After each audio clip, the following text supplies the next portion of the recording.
Hoje a proposta é falar sobre ruivos. Na verdade, eu acho que é um assunto que tem tudo a ver comigo e tem muito a ver com muitas pessoas neste mundo.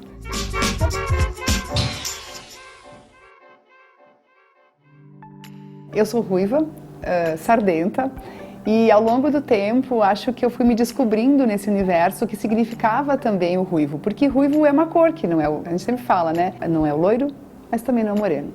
É uma cor diferente. E essa cor, ela chama atenção realmente, e ela tem uma história bastante incrível e que recebeu uma exposição em Paris dedicada realmente ao estudo dos ruivos, né? De um recorte, na verdade, na história.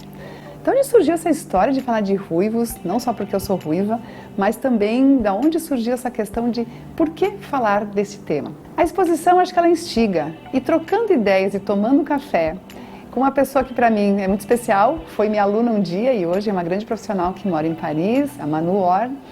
Nós estávamos falando exatamente sobre isso, sobre o quanto as exposições elas são instigantes e quanto elas provocam que nós pensemos sobre vários temas.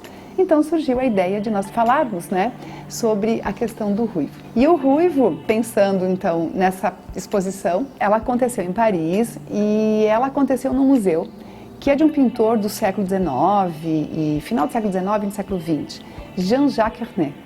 Jean-Jacques Hernet, na verdade, ele tem como característica pintar todas as suas mulheres, enfim, todas as suas pinturas, tem o ruivo como a sua marca registrada. E nesse espaço, que é um museu dedicado a ele, então, foi decidido fazer essa exposição, que é muito bacana e é muito instigante mesmo. E não só pinturas do Jean-Jacques Hernet, porque realmente ele, né, é a fonte de inspiração disso, mas do quanto também o ruivo, ao longo da história, ele passou a ter significados, visões, imagens diferentes. Às vezes, alguns significados atrelados a coisas boas e outros nem tanto, né? Principalmente na Idade Média vai estar atrelado à questão das bruxas, né? Irem para a fogueira, era uma cor que realmente não era bem-vinda. Ela foi uma cor bastante difícil de quem nascesse, né, com cabelos ruivos, serem aceitos na sociedade. E a gente vai passar por um bom tempo em que essas questões elas realmente serão da exceção, mas não com uma conotação de coisas boas. Para mim é interessante ver quando uma rainha assume um trono da Inglaterra, lá no século XVI, que é a Rainha Elizabeth I.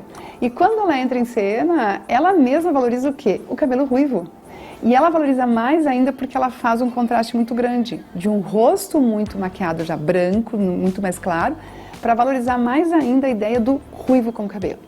Claro que ela tem toda uma questão ali que ela quer ser muito próxima ao pai, né, e dizer assim, ó, Janete, eu sou realmente, né, descendente de Henrique VIII, e ao mesmo tempo deixar de lado essa questão de que era uma cor que não era bem vista, porque era uma cor ligada também aos bárbaros, né, então realmente era uma cor que tinha essa resistência.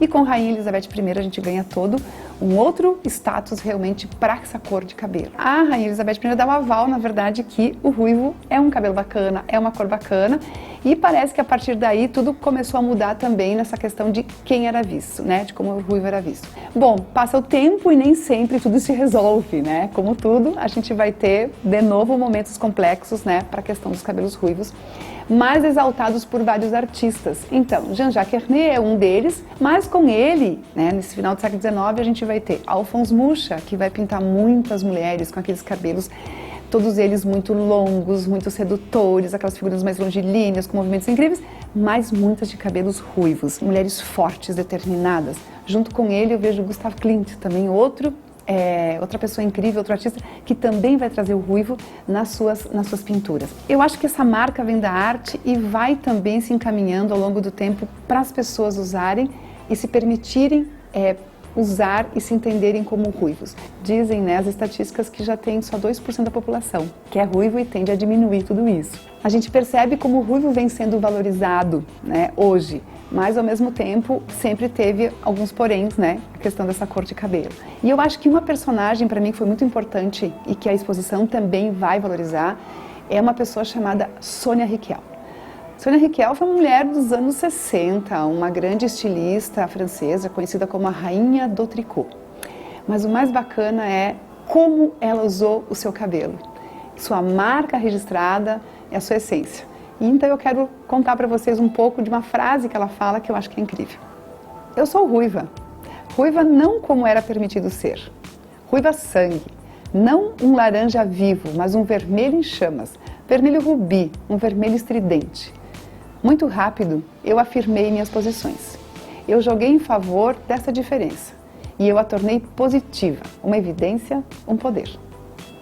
Então, com Sônia Rykiel, a gente acaba tendo não só essa intensidade do seu cabelo como marca registrada e que marcou toda essa trajetória de quem também era apaixonada pelas cores, porque realmente ela foi uma grande colorista e considerada a rainha do tricô nos anos 60. Como ponto de partida a gente tem a Sônia Rykiel, mas também, obviamente, que a gente vai ter Jean Paul Gaultier e principalmente Martin Margiela, que vai trazer o ruivo em casacos como se fossem esses cabelos.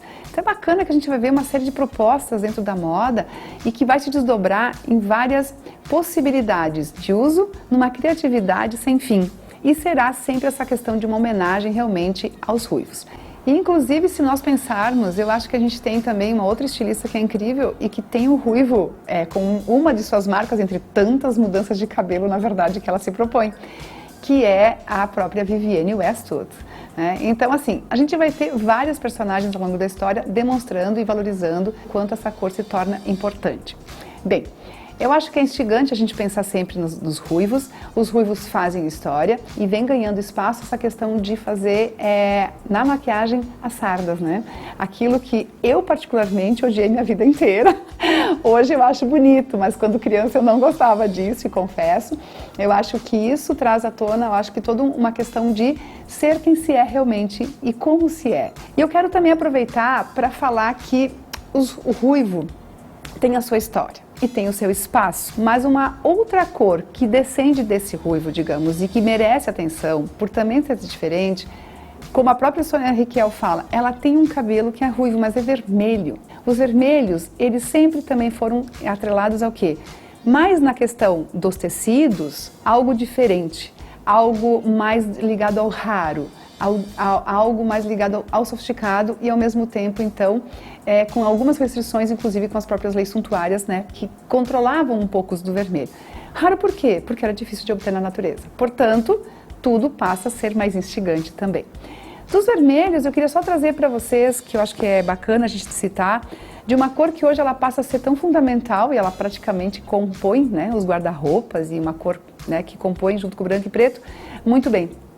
Ela passou a ser a cor de alguns criadores. E eu queria trazer à tona, né, a questão, ou valorizar, Dior. Christian Dior amava os jardins, amava as flores. E duas em especial ele tinha um grande carinho, que era a papoula e eram os gerânios vermelhos. Essas duas flores, elas foram eternizadas em roupas, mesmo a partir de 47, que é quando ele começou a carreira. Então é bacana que a gente veja essa passagem, né, em que a cor realmente de Dior, do vermelho Dior, que tem várias nuances, ele consegue trabalhar a cor de uma forma bonita, forte e marcante. Porque ele fala que assim deve ser. E junto com isso, mais ou menos ali na década de 50, em 54, ele traz também uma novidade, que é o batom vermelho. Não foi ele quem inventou o batom vermelho, né? Então tem toda uma história ligada também ao batom. Mais ou menos no início do século XX, 1908, 10, que na verdade Roger Gallet vai propor a ideia do batom vermelho. Também não pense que era para todos, porque o batom vermelho na verdade era de uso restrito, porque ele não era a cor comum. Quando a gente passa para os anos, na verdade, 20, 30, a gente vai ver que é um batom que as atrizes de cinema usam bastante, começa a ter toda uma aceitação e claro que o batom vermelho de Dior, lançado nos anos 50, será um grande sucesso, com a maquiagem, a unha vermelha, então esmalte vermelho, tudo isso entra em cena nos anos 50 com um grande valor. Se eu falo de vermelho, eu tenho que falar de um criador de moda que é fantástico, que tem o vermelho como sua cor registrada, como sua marca, na verdade, né? Que é Valentino. Então, Valentino muito cedo, né, incorpora o vermelho nas suas criações. Inclusive ele cria um vermelho muito próprio para si. Com certeza faz parte da vida dele olhar para a questão do próprio vermelho, mas principalmente acredito que quando ele esteve em Paris, assistiu e participou, enfim, de um espetáculo de uma ópera Barcelona, chamada Ópera Barcelona, e se apaixonou pelos figurinos em vermelho. E esse vermelho foi o que acompanhou toda a trajetória de desenvolvimento e criação dele. E eu acho que Valentino tem uma definição muito bacana, para a questão do vermelho. E eu queria só deixar um registro sobre o que ele fala do vermelho. Penso que uma mulher vestida de vermelho, sobretudo à noite, ela seja maravilhosa. E na verdade, para mim, é a perfeita imagem da heroína. E para finalizar, eu não posso deixar de citar outros estilistas como, na verdade, Yohji Yamamoto e Rei Kawakubo, que trouxeram, claro que como sua essência, o preto nas passarelas, isso é toda uma outra história, mas também conseguiram resgatar o valor do vermelho, principalmente nos anos 90. Rei Kawakubo principalmente em 94. E aí a gente vai ver uma onda de vermelhos entrando em cena nas passarelas. E junto com elas, acho que também a gente vai ter, além de todos os outros estilistas, uma marca de Alexander McQueen, que traz essa ideia do vermelho como um vermelho talvez mais transgressor, talvez de uma outra maneira de mostrar este vermelho e suas composições na passarela, que nos fazem, todos eles, nos fazem pensar, nos fazem refletir sobre essa cor, seus usos, combinações e significados como um todo. Junto com todos eles, tem uma pessoa que usou isso também, ou usou essa cor como marca de sua vida. A icônica, na verdade, editora da Vogue América e da Harper's Bazaar, Diane Vreeland. Ela mesma nos diz: o vermelho é o grande iluminador, brilhante, purificador e revelador. Não poderei jamais me cansar do vermelho. Seria como cansar-se da pessoa que se ama, porque por toda a vida eu procurei o vermelho perfeito. Vermelhos, ruivos, cores instigantes, cores que provocam e cores que nos permitem também várias reflexões, cada uma com suas histórias. Mas eu acredito que ambas vêm sendo reveladas, vêm sendo trabalhadas e ganhando mais espaço, na verdade, no olhar de cada um. Seja no uso do cabelo, seja no uso da roupa, elas fazem a questão de uma diferença. Foram diferentes no passado, continuam hoje. E ao mesmo tempo, para onde vai o vermelho? Para onde vai o ruivo? Como trabalhar mais e melhor com tudo isso? E talvez como entender melhor essas questões. E você? Qual a sua história com o ruivo ou com o vermelho? Conta pra gente!